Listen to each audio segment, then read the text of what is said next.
of Kings. Your Majesty loses. Ah, I'm ruined again. Well, we shall have to tell the poor man that I can't pay my debts and he'll have to pay them for me. After all, I am his wife.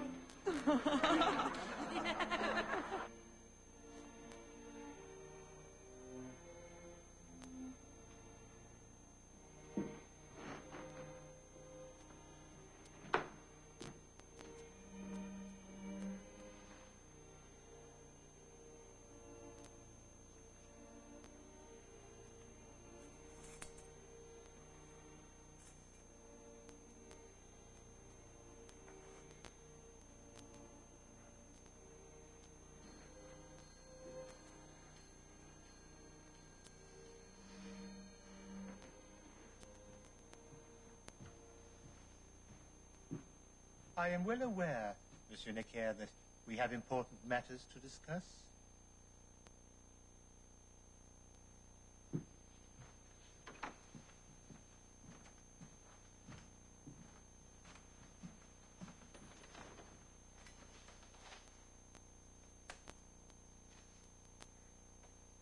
The plain fact, Your Majesty, is that the nation as a whole is sliding deeper into debt by the day. Costs of the court, Her Majesty's personal expenses, our participation in the American War of Independence, the cost of which came to a total of 2,000 million livres.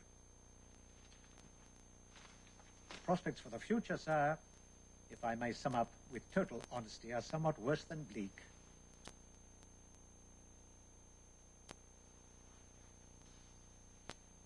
What then is your advice, Monsieur Necker? Frankly, sir, as I see it, there are two options. One is to repudiate our debts and let the consequences fall where they may. No, Monsieur Necker.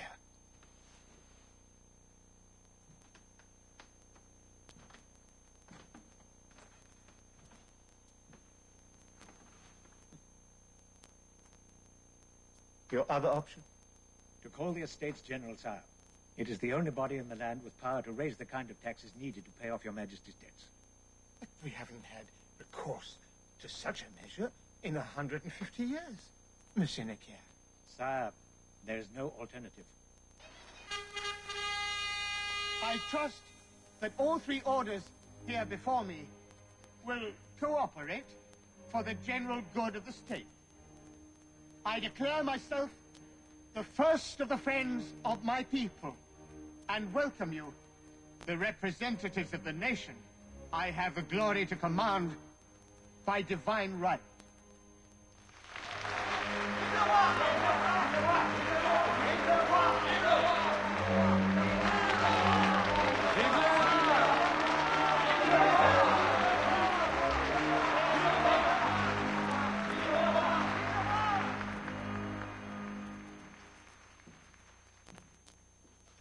Gentlemen, it is to remedy a deficit that has caused so much comment in Europe that His Majesty has sought to hear your views. It is therefore right and proper that I make known to you in some detail the absolute necessity of this financial assistance to which you owe the precious advantage of being convened by His Majesty. That each of the three orders meets in separate session. That the Third Estate place their trust in the nobility and the clergy, and that those later... The clergy and the nobility, against the rest of us, will always be the losers. But I will not agree to one man, one vote on the rights of men, Monsieur Necker. What will the church live on without its tithes? Or the petty nobility without the dues of its peasants? I am bound to remind your Majesty that it is the nobles and the clergy themselves... I know, but why the rights of men? I am the king. How can anyone divide what is absolute?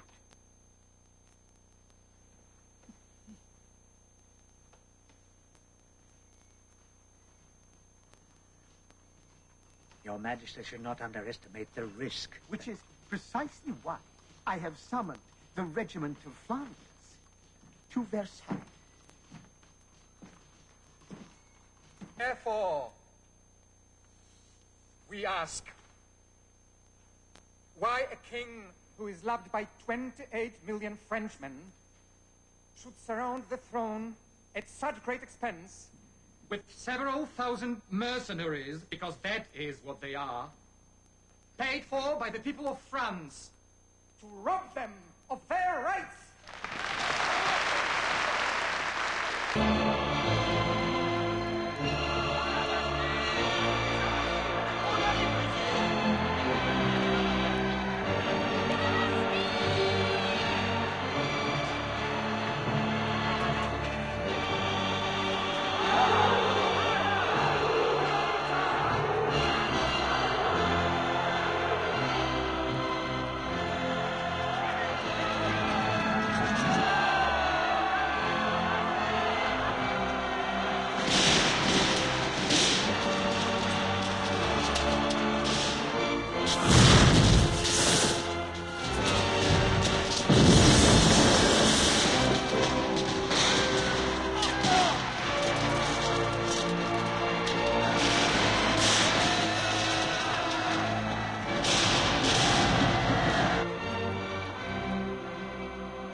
Sire. Sire. What is it? Sire, the Parisians have taken the Bastille.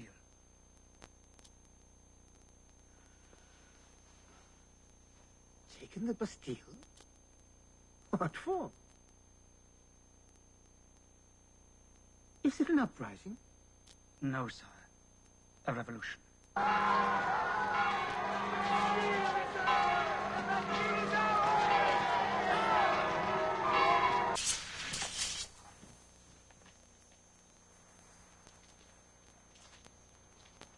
Your Majesty, these keys were presented to King Henry IV when he recovered his kingdom. Today, it is the people who have recovered their king.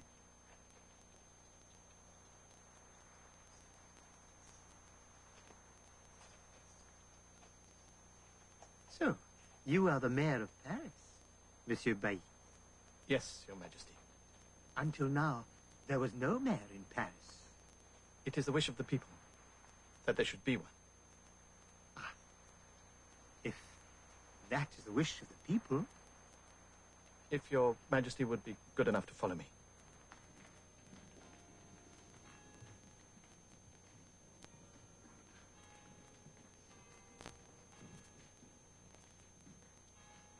Ah, Monsieur Lafayette, I believe you too have things to tell me. Your Majesty, the volunteers who came to the defense of Paris have taken the name of National Guard and have chosen me as their general. National Guard? Naturally, sire, I could only accept such a commission with your agreement. So, I must congratulate you, General.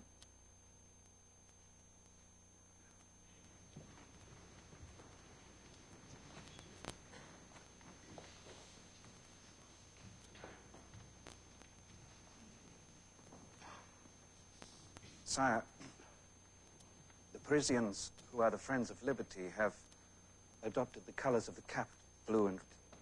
So I have noticed.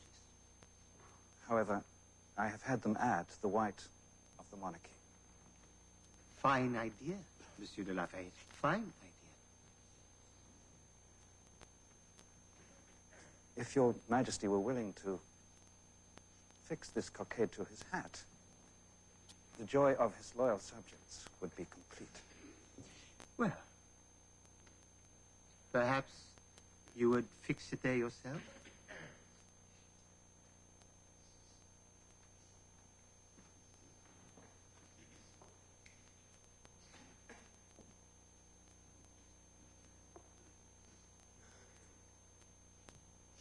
Gentlemen, I, in turn, have some news to convey to you. I have ordered the withdrawal of troops currently camped around the city. And I have this morning written to Monsieur Necker, asking him to resume his position in the government.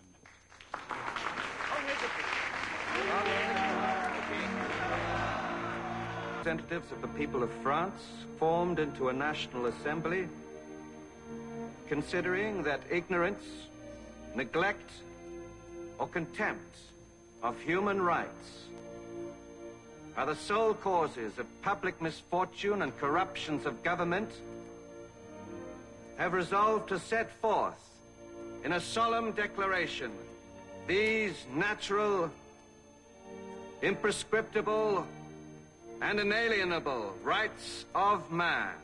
Gentlemen, I ask you to stand. First article. Men are born and always continue free and equal in respect of their rights. And these rights are liberty, property, security, and resistance of oppression.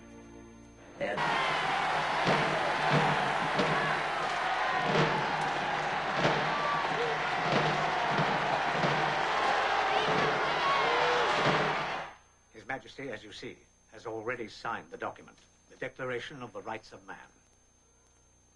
His Majesty will be remembered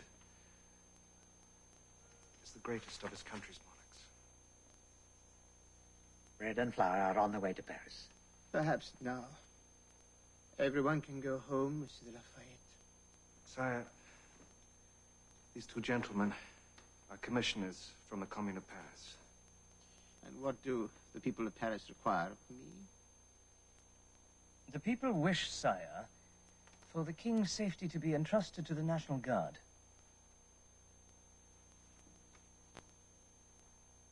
You may arrange it, Monsieur de Lafayette. Is that all?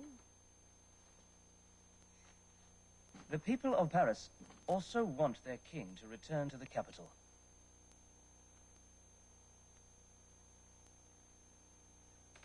That demands reflection. It has been a long day. We shall speak again in the morning. Good night, Monsieur de Lafayette. Gentlemen.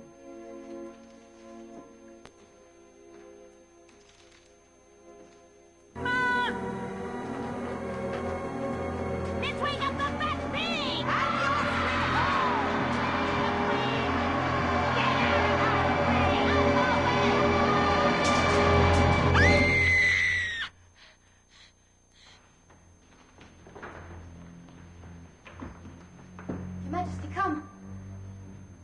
Let's take refuge with the king. Quickly.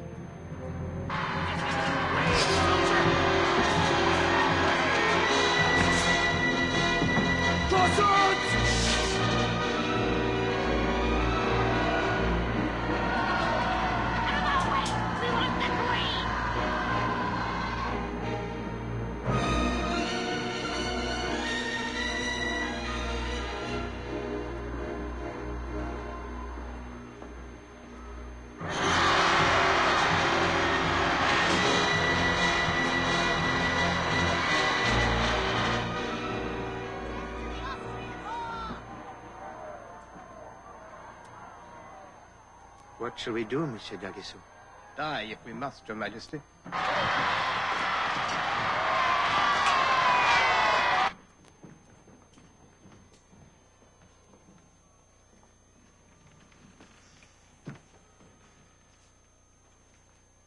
Your Majesty, forgive me. They gave me the word there would be no further violence. And you, Monsieur de Lafayette, chose to believe them. Lafayette is on their side! He's making fools of you! The king has gone away! There's nobody there! Look! The king's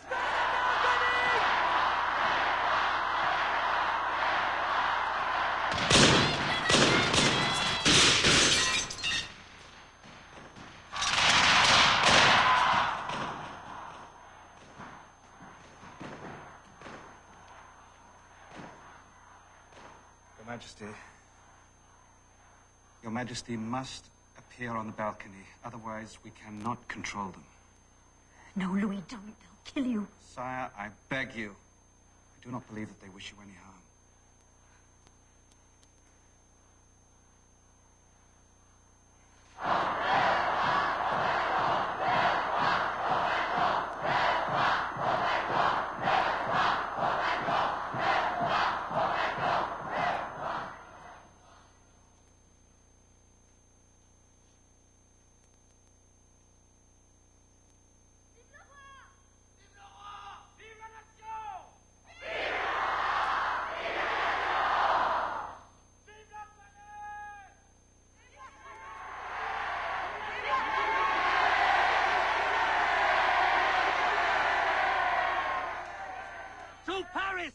the king to Paris!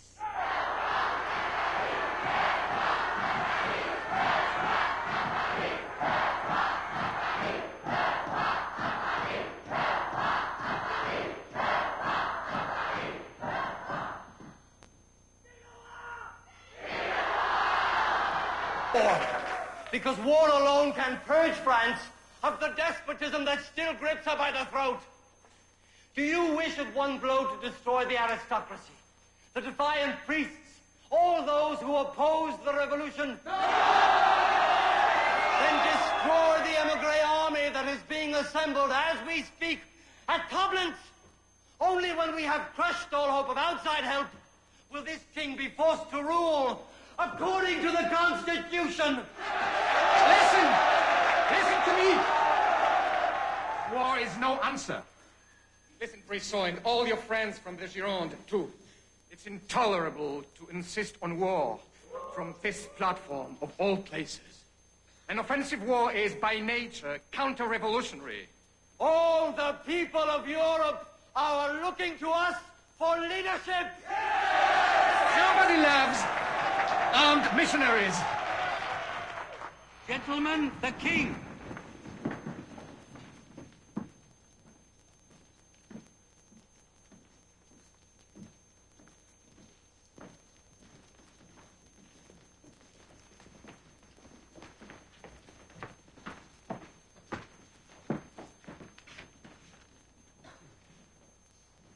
Be seated.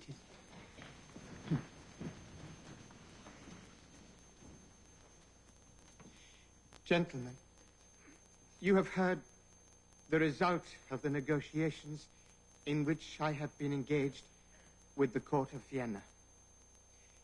The conclusions have been unanimously approved by my council. They conform with your wishes and with the sentiments expressed to me by a great number of citizens in different parts of the kingdom. Having done my best to maintain peace, as I was in duty bound to do, I have now come, in accordance with the terms of the Constitution, to propose war to the National Assembly.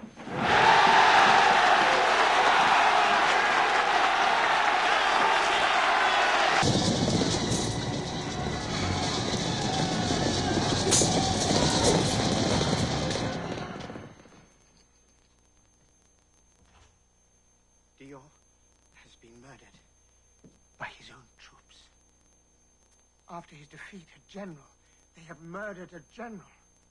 What have your ministers decided? Tell me. I can't. I cannot.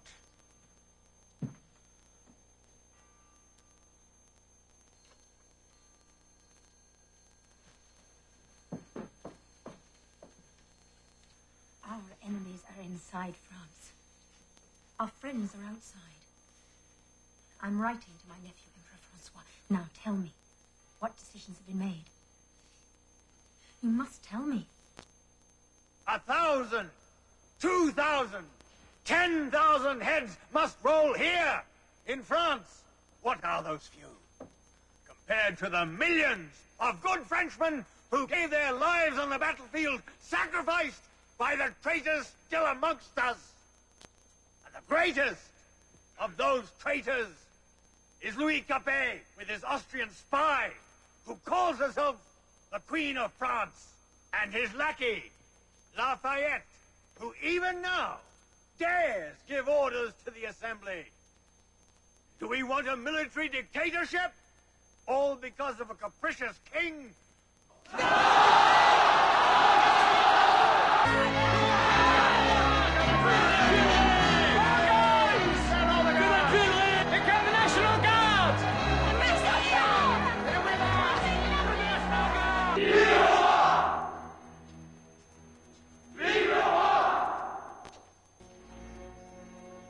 The king and his family are going to the National Assembly. I ask you, in the name of the Assembly, to respect their persons.